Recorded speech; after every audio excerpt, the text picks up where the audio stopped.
That's a big boy. Call this meeting to order. Are there any amendments to the agenda?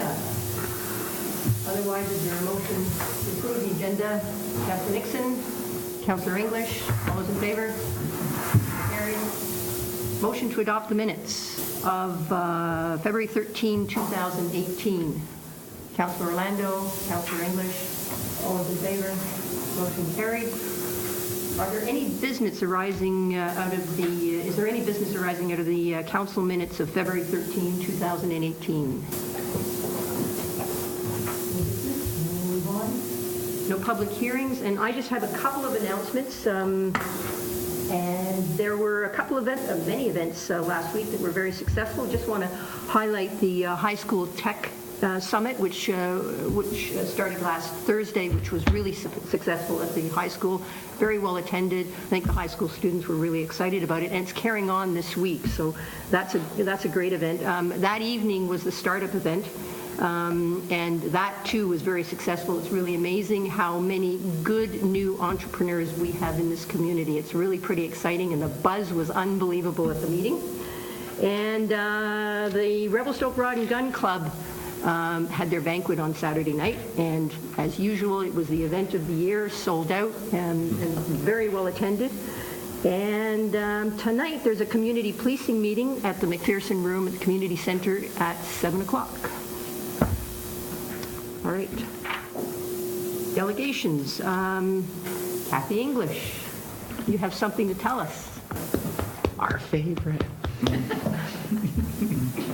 Good afternoon, Your Worship, Acting Mayor Brothers, and council members and staff. I'd like to thank you for the opportunity to present our annual report from Revelstoke Museum and Archives. This year marks my 35th anniversary working at the museum, and I consider it a great honor to be preserving and sharing our history with the community and with our visitors. Our numbers continue to grow, and we continue to make a good impression on those who visit us, as you could see from the visitor feedback that I included in my annual report. Last year, we completed a school curriculum project with funding from the Community Foundation and created a vibrant school program that supports the new curriculum. As a result, we have had an increase in school tours and very positive feedback from the teachers. In fact, just this morning, I had a grade 1 class in from Arrow Heights, and they learned about the Sinixt First Nation and early settlement. We have 2 more classes scheduled for next week, and more coming up all the time. Brown bag history continues to be ridiculously popular, with audiences between 25 and 45. As well as me just droning on each week, I try to get a few guest speakers each season. Tomorrow, Dr. John Woods will be speaking about avalanche control improvements in Rogers Pass and Eagle Pass. And he's always a very popular speaker, so I'll probably have to put out more chairs. Speaking of brown bag history, I am currently writing the 2nd volume of our brown bag history book series. This one is titled Revelstoke Creating a Community, and will contain stories of how Revelstoke developed into the community that we know and love today. It will be published later this spring if I can get my last couple of chapters written. One of our real successes this past year was our Snapshot of History project. It was a Canada 150 project, and we received funding through Revelstoke Community Foundation's Canada 150 Fund. It provided us with a completely new way to create an exhibition and to engage audiences. For 30 weeks last year, I posted galleries of 20 photos each on our Facebook page and asked people to vote for their favorites. Over the course of the project, we shared 600 historic photos covering a huge variety of topics. We had between 2,000 and 4,000 people viewing each gallery, and approximately 150 to 500 votes on each one. One of the fun parts of the project was seeing which photographs captured people's imaginations. I soon discovered that the nostalgia factor was a big part of the project, with people who grew up here reacting to photographs with scenes, events, and people that reminded them of their childhoods. Of course, ski and snow pictures were very popular, as were photos of the old railway station and heritage buildings and Williamson's Lake. Throughout the project, we received many comments from people who were able to give us more information on the photographs, including relatives of people in the photos, and I made many important contacts through that. became a very collaborative project, and many people were able to contribute to helping to preserve our history. We opened the Snapshot of History photo gallery exhibit on November 17th, and one of the many positive aspects of the project has been a big upswing in the number of people ordering heritage photographs from the museum, which contributes to our gift shop income. I call it our archives paying for its own way. Now we are considering turning the Snapshot of History into another book project as yet another way to share our rich photographic history. We are currently working on a new exhibition to open in late spring titled Stories Beneath the Surface. It will explore the history of the rural communities that used to exist between Revelstoke and the Upper Arrow Lake before the completion of the Hugh Keenley Side Dam at Castlegar. We have been speaking with former residents of the region to hear their stories and will incorporate them into the exhibit. There are still many recent residents who are not aware of the rich history that lies beneath the surface of the Columbia River Reservoir, and we believe this is an important story to tell. We continue to work in partnership with other community groups whenever possible. We often collaborate with Parks Canada and with the other museums and the gallery, and continue to do joint marketing and advertising with them. We recently submitted a joint application to Canadian Heritage in partnership with the Railway Museum, and if we are successful, we hope to be able to hire one person to work in collections management in both of our museums. I think this will be a really good way to increase our chances of hiring a qualified person and share our resources. In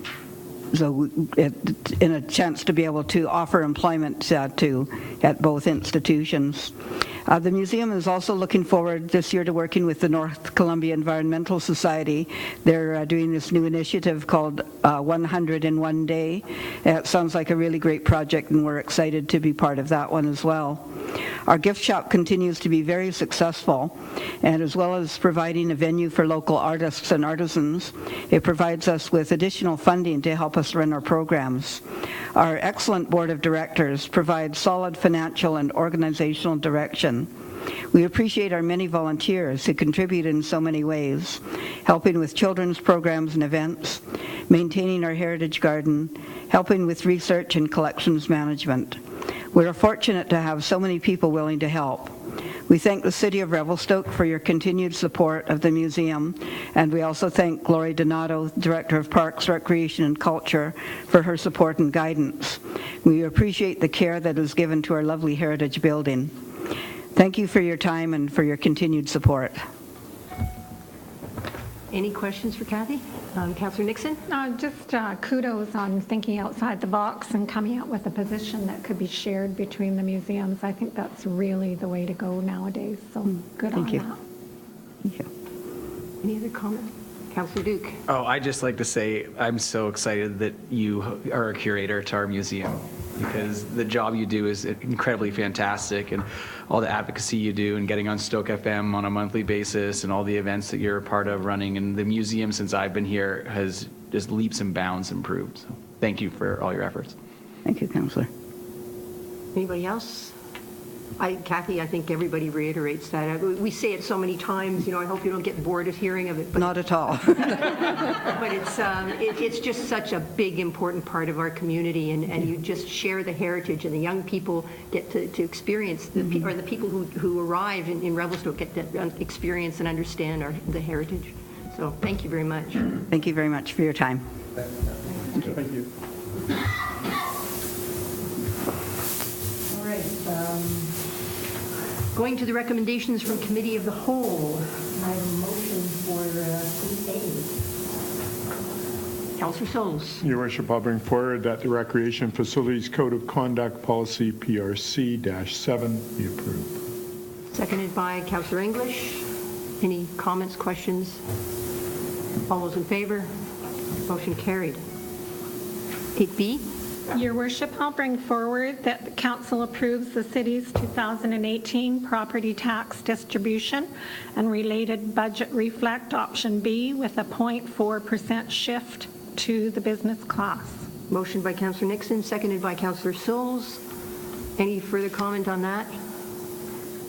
Just Councillor your Nixon. worship, that's just to shift 0.4% to residential paying and business class having a bit of a break. All right. All those in favor? Motion carried. Part 2. That council approve the city's 2018 financial plan, objectives and policies related to taxation revenue and permissive tax exemptions. Part of 2018 financial plan bylaw reflect no substantive changes from those in 2017. Motion by Councillor Nixon, seconded by Councillor Sills. Any further comments? All those in favor? Motion carried. And that staff bring back options for updates to the city's financial plan objectives and policies as they relate to taxation revenue and permissive tax exemptions to Committee of the Whole for discussion and consideration and for implementation in subsequent tax years after 2018. Motion by Councillor Nixon, seconded by Councillor Sills. Any further comments? Councillor Nixon. Your Worship, just to remind the public, this is looking at the 15-year financial plan, and staff have done a lot of work at bringing this change to our financial picture. And looking at the big picture, it looks at taking down the debt and building the reserves, and kudos to everybody. And just so, I'll just say that the budget for this year is a good report. I encourage everybody who's the least bit interested in budget for the city to read it, because I think it explains quite a bit. It's very clear, and so it's great. Any further questions or comments? All those in favor? Motion carried. I believe you have a conflict? Yeah, I have a conflict due to a business relationship with the applicant.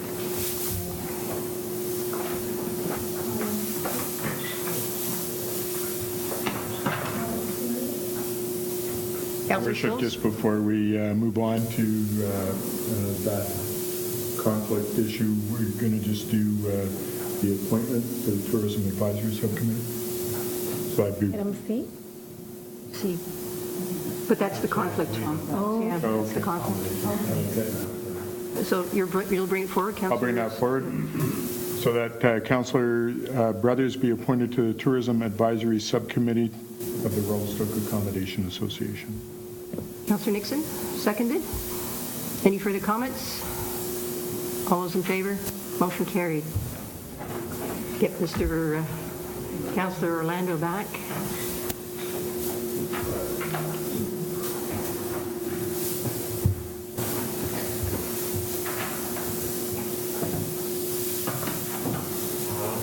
Moving to the bylaws, 9A. Can I have somebody bring that motion forward? Councillor Orlando? Sure, I'm willing to bring that forward. I move that the City of Revelstoke Business Licensing and Regulation Amendment Bylaw number 2214 be read a first, second, and third time, and that notice be given of Council's intention to consider a City of Revelstoke Business Licensing and Regulation Amendment Bylaw, and that a public hearing date be set for persons who consider they are affected by the bylaw to make representations to Council at a hearing pursuant to Section 59 of the Community Charter. Motion by Councillor Orlando, seconded by Councillor English. Any further comments? Councillor Duke? Just confirming that all this is doing is, and I'm asking staff through the chair, it's just dividing it up so people can pay partial years instead of just doing one lump sum at the beginning of each year. So if you start a business halfway through the year, you aren't getting billed the full amount.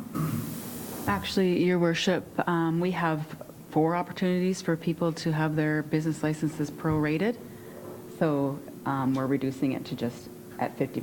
Instead of having it quarterly, it'll just be done biannually. Okay, opposite. Any further questions? That is recommended by the province, so it's standardized right across all communities. That's why we're doing it. Okay. No further questions, so I'll call the motion. All those in favor? Motion carried. 9B. Councillor Schultz? Your Worship, I'll bring forward number 1, that the city implement vehicle for hire regulations pursuant to Section 36 of the Motor Vehicle Act. A motion by Councillor Schultz, seconded by Councillor English. Any questions or comments? Councillor Nixon. Just this is a good direction that the RCMP are moving us in, standardizing who's driving everybody around in our town. And can I maybe just ask a question as well? Has the taxi company weighed in on this? Do they have comments, or does it just go as a matter of course? Your worship, they have been contacted as stakeholders. We are just awaiting for any feedback, and that will come forward to council. Right, thank you. Any further comments or questions? Call the motion. All those in favor? Motion carried. I'll bring forward part 2 of that the vehicle for hire bylaw number 2215 be read a first and second time. Motion by Councillor Schultz, seconded by Councillor English. Any further comments? All those in favor? Motion carried. 9C. Someone bring it forward. Councillor Schultz. Your worship, I'll bring forward that the fees and charges amendment bylaw number 2216 be read a first, second, and third time. Motion by Councillor Schultz, seconded by Councillor Orlando.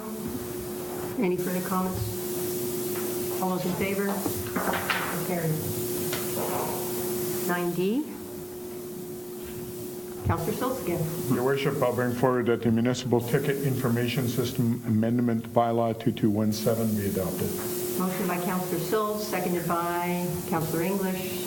Any comments, questions? All those in favor? Motion carried. 9E.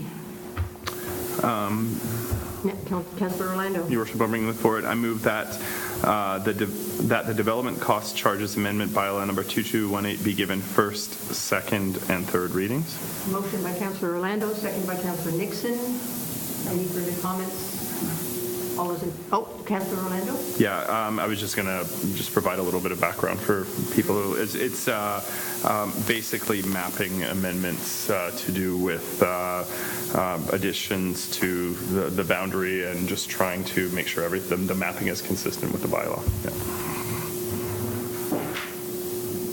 Calling the motion. All those in favor? Motion carried.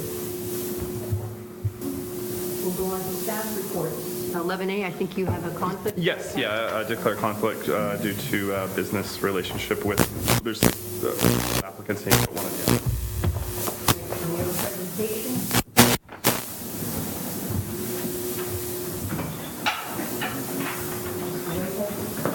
No, no, no.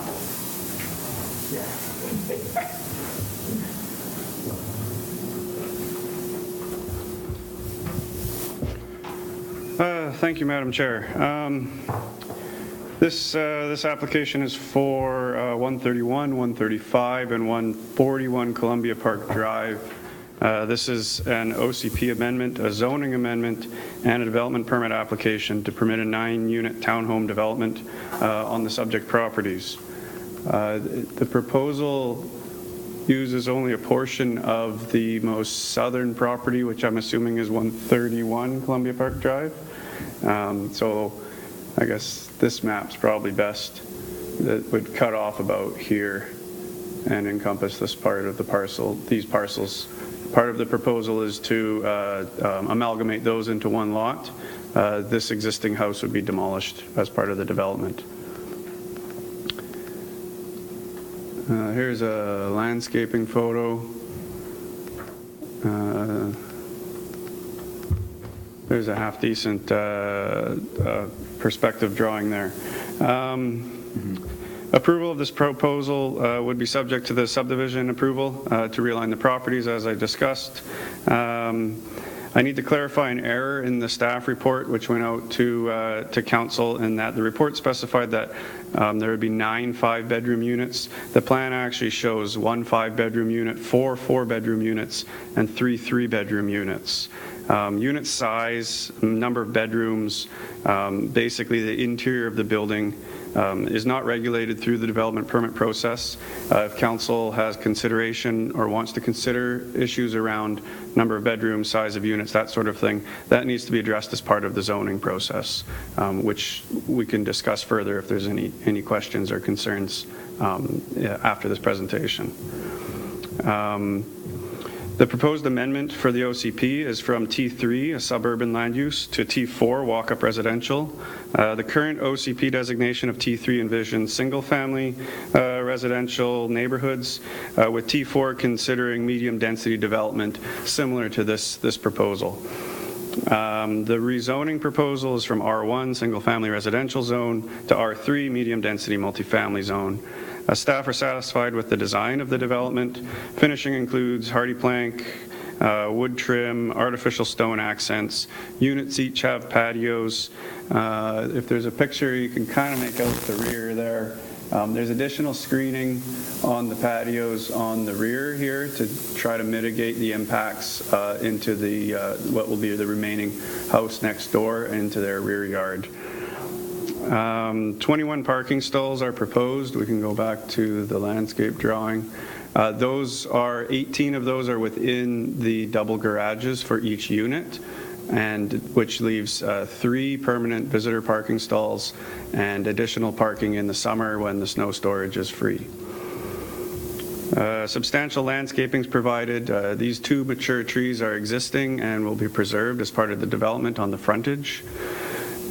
Landscaping security will be required and is proposed in the council resolution. The proposed resolution today will give first and second reading to the OCP and zoning amendments. It will direct staff to notify neighbors within 100 meters and post public notice of a public hearing for the proposed OCP and zoning bylaw amendments. It will approve the development permit subject to receipt of financial security and subject to final adoption of the OCP and zoning amendment bylaws. So if those don't get completed, then the development permit would not be issued.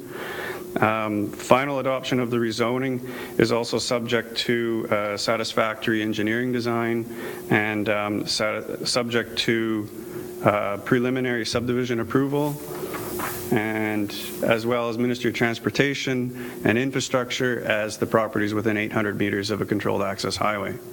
And so we've tried to condense all of that into one council resolution for efficiency. And that's about it. And if I have any questions, Your Worship, could I just add one more thing? The packages that are included in your agendas right now and what the public will be viewing are accurate and updated. Before we bring forward the motion, are there any questions of Mr. Whitehead? Sorry. It's an old friend of mine is Mr. Whitehead. Councillor Nixon. Just thanks for meeting with council that has a projection that we're looking at 5 bedrooms in all the units and clarifying that, bringing that up to date. And just really pleased to see and hear that there's an architect on board with this project. Any other questions? Because I have a couple of questions.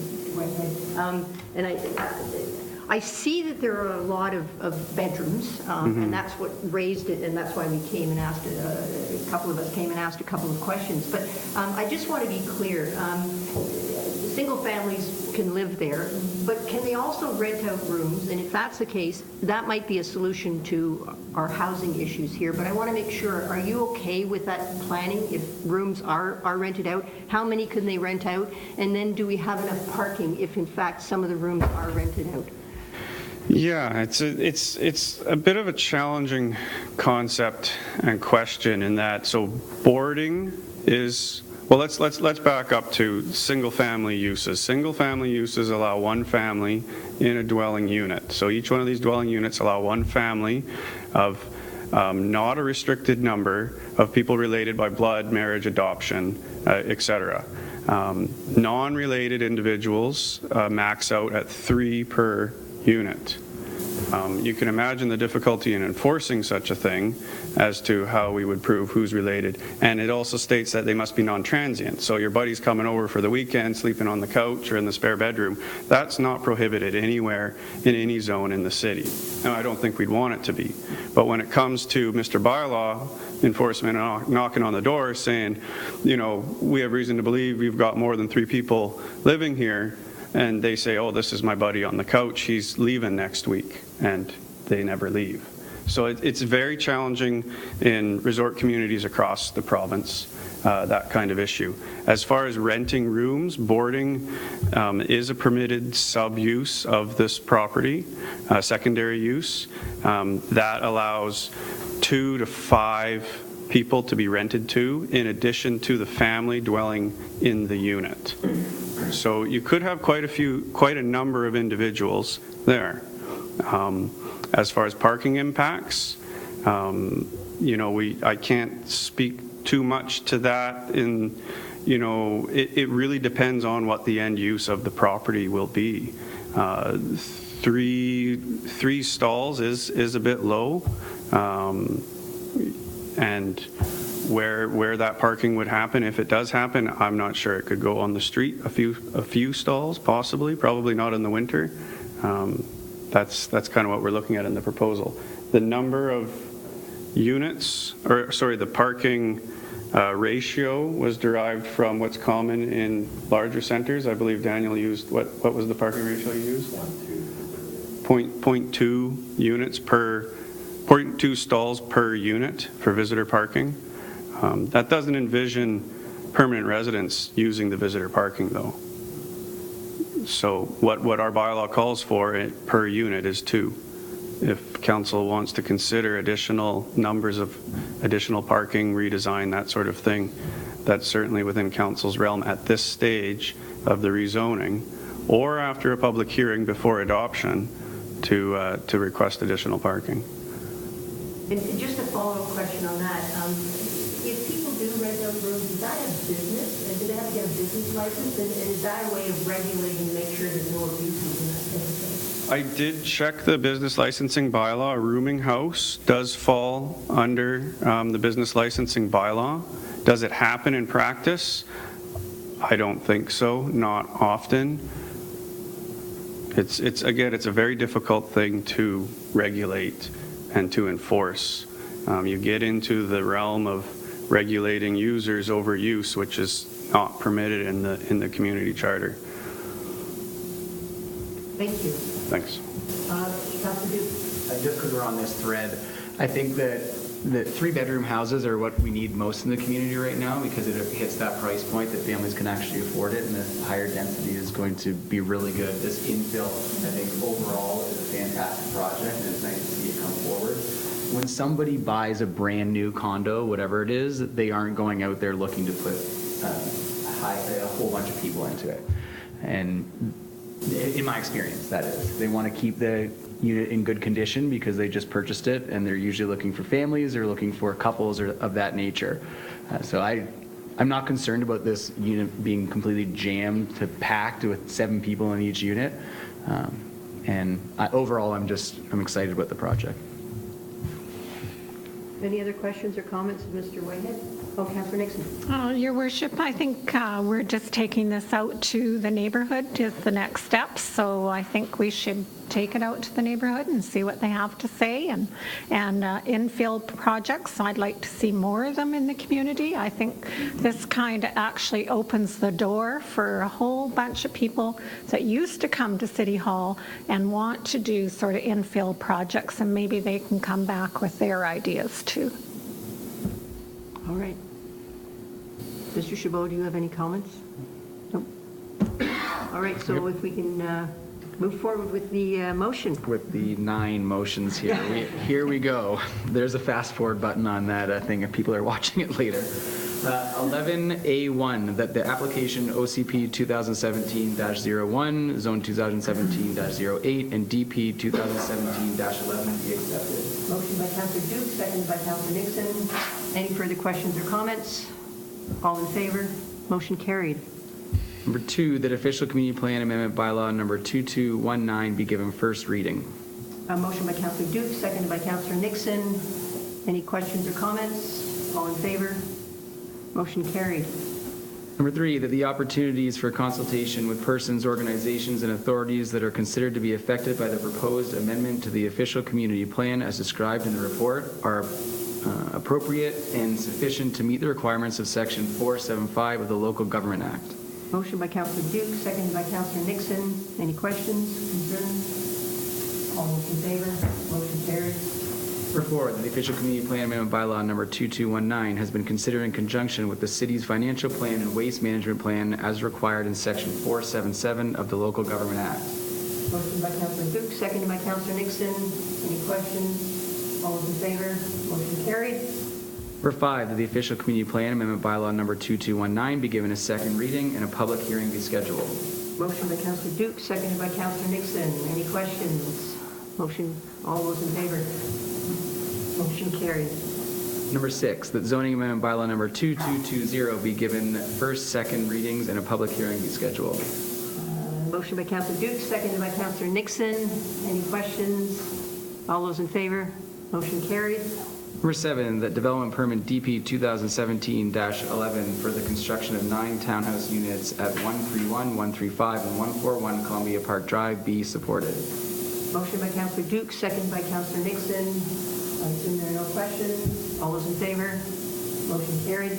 Number 8, that the issuance of development permit number DP 2017-11 be authorized subject to receipt of financial security in the amount of $119,004.93 for landscaping works as specified in the attached draft development permit, and B, adoption of the OCP amendment bylaw number 2219 and zoning amendment bylaw number 2220. Motion by Councillor Duke, seconded by Councillor Nixon. No questions? All those in favor? Motion carried. And finally, that staff resolve the following issues prior to adoption of zoning amendment bylaw number 2220. Ensure that all engineering requirements and issues, including restrictive covenants and right-of-ways where necessary, are addressed, and submission of a subdivision layout to the satisfaction of approving officer and approval from the Ministry of Transportation and Infrastructure. Motion by Councillor Duke, seconded by Councillor Nixon. No further questions? All those in favor? Motion carried. Thank you, Mr. Ranger. Thanks. The help for this one? No. No, Oh. this is the next one.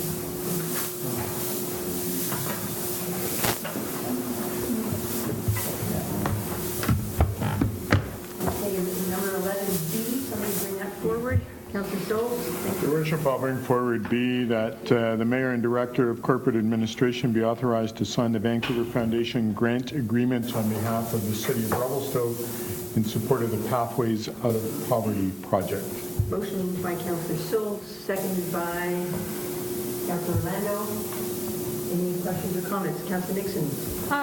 Your Worship, I was glad to see this grant money come in for the social development group of people in our community that work so hard.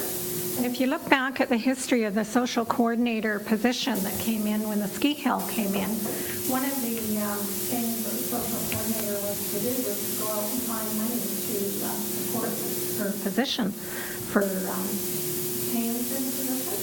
So I'd like to thank Ms. Bruco, our Economic Development Officer, and Ms. Zacharias for doing just that, for locating money outside of Revelstoke to pay towards social development.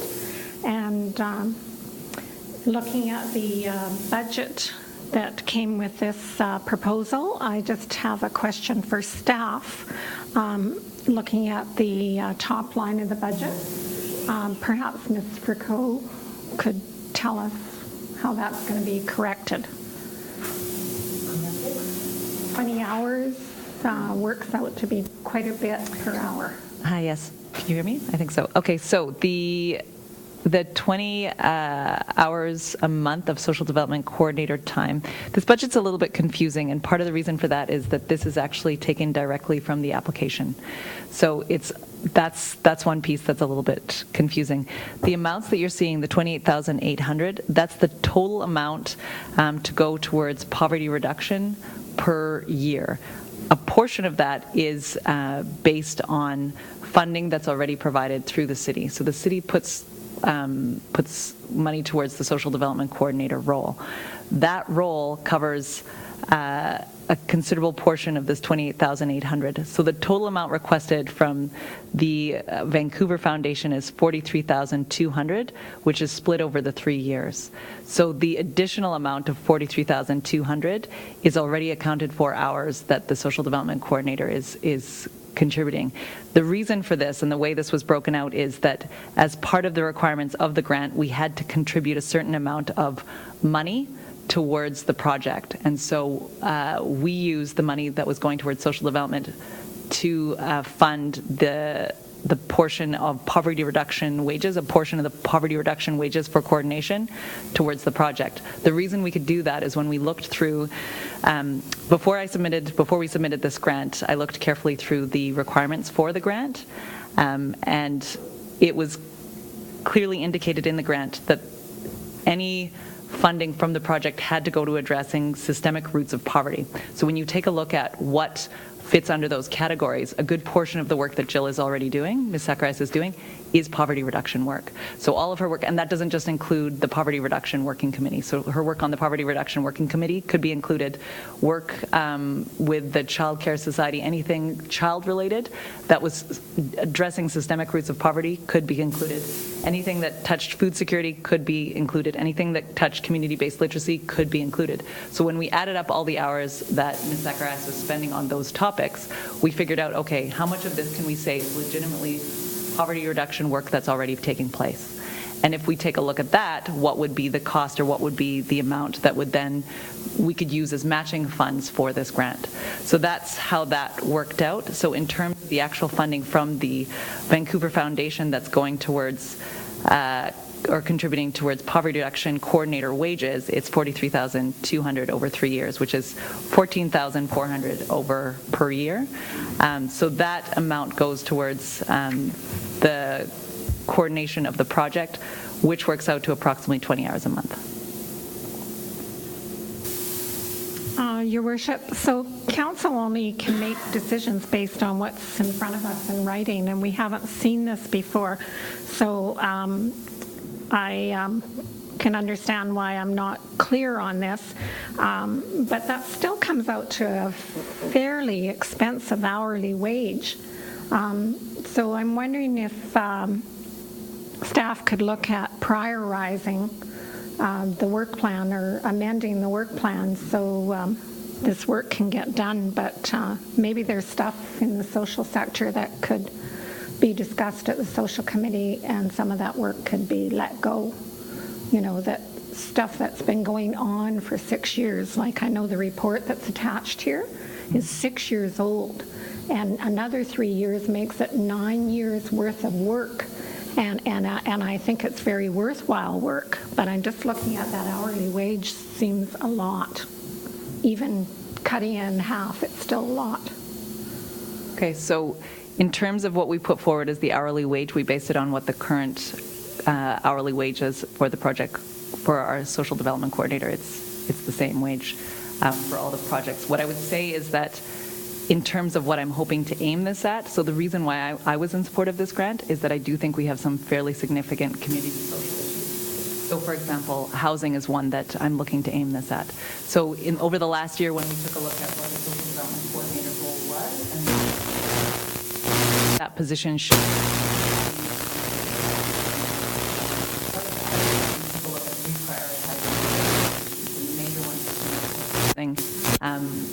child, youth, mental health. Those are ones that came forward as being the primary focus or a major focus for the social development coordinator role. So in terms of these extra 20 hours per month, right now, if council chooses to approve this grant, one of the first things that's happening, and these meetings are actually already, we're looking at putting these in place, is to go and meet with the 3 groups that are also going to be receiving funding to find out what are specifically their priorities. That was put into the grant, but there's some additional work that needs to be done in terms of looking at, okay, so this is the funding that you're receiving, let's look at it specifically and then drop the partnership agreements to make those make that funding really clear, or make that contribution of funding really clear. These are small organizations that have very, very small budgets, so $10,000 each to each of them for the year, that's huge money for them in a way. Mm-hmm. In terms of the coordination, the project coordination, a piece of that time is going to be to making sure that they're working with these different groups to ensure that the goals are being met. But the piece that's going towards the city work, my goal is to really focus that on the key community issues. So for example, housing, over the last month, we've put in a couple of applications working with the Housing Society towards BC Housing. Ms. Zacharias was a key component of being able to put together those applications. She did a lot of work on putting together a preliminary housing needs assessment just because we didn't have one yet. So that was where I focused her work for the month of January. So in that sense, I believe we're in a good space, and I think there's a lot of poverty reduction work to be done. But I do understand the point of we aren't the same community that we were 9 years ago, and we need to keep looking at where we're focusing our attention and ensure that the social development coordinator's time is focused on the key issues at hand, right? Just further to that. Yeah. So that focus will be there to have measurables and measuring tools Yes. attached to it, and also in the context of what the province is doing with their poverty reduction, so that Yes. we're not off doing our thing and they come and say, well, we really want you to do it this way. So we'll have that close connection with what the province is doing. Yeah, absolutely. And actually, the one thing I would say that there's multiple things I'm excited about with this grant. One of them is that there's a lot of work right now being done on a regional level and a provincial level. And this funding allows us to participate in that regional conversation and the provincial conversation without impacting tax dollars locally, right? And that's huge. So one of the pieces that I've highlighted and Ms. Zacharias and I have chatted about is, okay, so these pieces where you're advocating for small communities like ours on provincial level, this is something that's really important, and it ensures it allows us to advocate for our community that we don't want these costs all to be downloaded onto us as like on the municipal level. But that's a hard thing to do if it's city dollars, and that our focus of social development has to remain here. So this grant, I think, it was interesting. I got a call from CBT, and they were really excited that we had gotten this grant because they had put out the poverty reduction grant application through CBT. There was a separate grant fund, and they were excited because they said, okay, listen, you know what? We love that you got this grant because it allows us to move some of our funding to some other smaller communities which never get any funding, because we would have probably been one of the ones who got the funding. Right, and so what that does is it allows us to work better as a region and really advocate for what we need in terms of poverty reduction strategies. Okay, thank you. Great. Thanks for clarifying that. Thank you, Councillor Nixon, for clarifying that. Any further questions or comments? Call a motion. All those in favor? Motion carried. We have a conflict. Yes, I have on 11C as well as 12A and B. Long story short, either some of the applicants or proponents or those being discussed in the correspondence have been advertisers in the past in some of the groups. Yeah.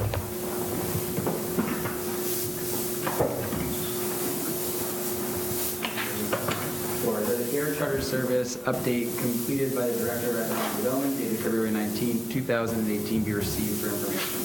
Motion by Councillor Duke, seconded by Councillor Sills. Any questions or concerns or comments? Councillor Duke. Despite not all our flights making it in, I still think the project is really good for you running. We do live in a community that one of the less of snow, I think, because that's and it also blossoms, but maybe people are with it and overall I'm really happy with this project. Councillor Nixon. Your Worship, I just really am watching this project. I just think that our cloud coverage in Revelstoke is more normal this year than it was last year. And I think we only have 2 winters to look at. But if you talk to the locals that have lived here for a long time and look at some past history of weather, I think what we're seeing is more flights not coming in than do come in. And everybody likes the idea of having a flight to Vancouver that they're able to pick up out of Revelstoke, but we really need to watch the dollars on all the people that go into a city that is serving these people. That's just my concern going forward.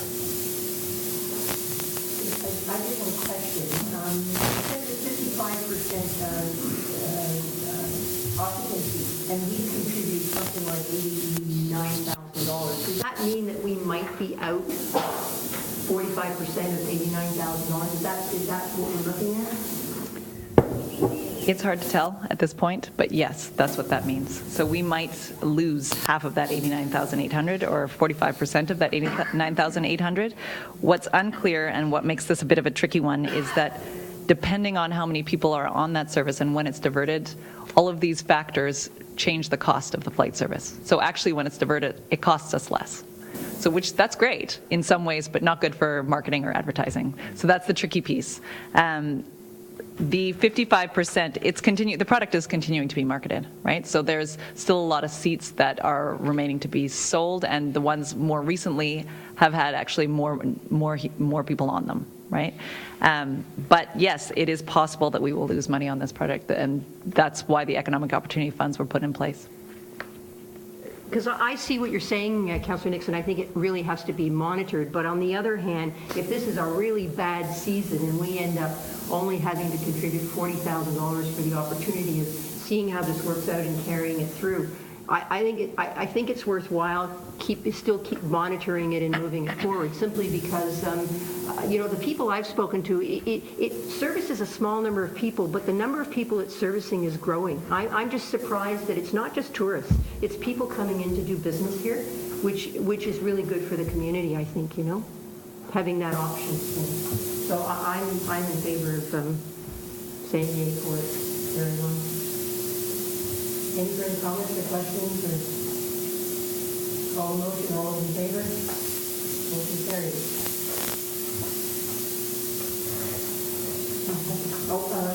Councillor Orlando Steele, correspondence, the BC Interior Forestry Museum letter. Any comments of February 5, 2018? Councillor Nixon? Just to refer this letter to staff to bring back to Committee of the Whole for discussion. You want to bring a motion forward? You need a motion on that? Yes. So moved. Seconded by Councillor Solz. Any further questions or comments? All those in favor, motion carried. And the next one, Revelstoke Visitor Information Center letter. Your Worship, this letter is really timely, and also to refer this back to staff to bring report back to Council on costs and what would be needed. Motion forward on that. Seconded by Councillor English. Any questions or comments? Councillor Nixon. This letter shows a lot of common sense, Your Worship, and was something that I was thinking of, and I'm sure a lot of people were thinking of. And the only other thing that I can say is it seems to be that this is the year of things happening in our community that we weren't too sure that were going to happen, but this is one of them, and it has, parking is becoming an issue too, but this is one of them that really is becoming an issue. And I've heard all about, campers being here, there, and everywhere, trying to find locations. And I think it's something that we really have to look at seriously, because it's not going to go away. It's not as if we can put up signs and prevent people from coming here and parking. They will find a way, and so we have to find a solution that makes sense to us. Any further comments? Call a motion. All those in favor? Motion carries.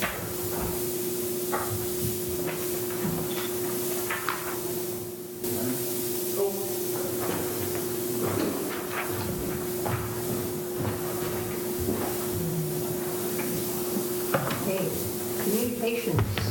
Any comments with respect to the bylaw compliance monthly report of January 2018? Any comments with respect to the RCMP community policing report of January 2018? Just like to remind everybody that Kurt's got something going on tonight at 7 at the community center in the McPherson room, if I'm not mistaken. Yeah. And thank you. Yes, thank you. Okay, questions from the press? Yes. Yes. I'm just wondering, I haven't read the whole thing, but I'm just wondering with the code of conduct for the community center, I know it's one of the few affordable spaces for youth and vulnerable community that we have here. I'm wondering if there's a process in place for individuals to be allowed back to the rec center if they've broken the code of conduct, and what that might look like. I'm going to refer it to someone in staff for that answer. Well, Mr. Chabot? This came forward from Committee of the Whole, and I don't have the benefit of that agenda to have the actual code of conduct, but I think it allowed gives staff the ability to have people who are misbehaving asked to leave the facility, consistent with council direction to regulate those behaviors. It allows varying lengths of banishment, I guess, from the facility, and I believe an appeal to the Director of Parks, Recreation and Culture if it were for an extended period of time. I think most instances will be removal from the facility during a particular event. The longer-term consequences would come as a result of repeat or really offensive behavior, some of which might be accompanied by a criminal charge or some such thing as well. But it was on the Committee of the Whole agenda from 2 weeks ago, thereabout. So you can take a look at it for more detail and contact Mr. Nettle. Thank you. More questions? Yeah, John? from the Committee of the Whole for the check requisition report, there's 3 payments for just over around 75 grand on December 12th. There's a check for $74,695.16. January 9th, $74,832.97. And January 23rd, $76,337.87. These checks were given to Revelstoke Alpine Village Incorporated. It's not Alpine Village Plaza. This is something connected to Revelstoke Mountain Resort. That's, what did I come to? $225,866. What's it for? I'm going to refer it again to staff for an answer because I don't know the answer. Through your worship, that would be property tax assessment appeals that were successful, and they were processed in December and January. So it's property tax refunds for changes in assessment values on properties owned by Revelstoke Alpine Properties. Good enough, Sean? All right. Any further questions? Okay. So I guess we're, Call for a motion. are we going in camera? Yeah, there's one. Okay, so motion to move in camera. Councillor English, Councillor Orlando, all those in favor? Motion carried.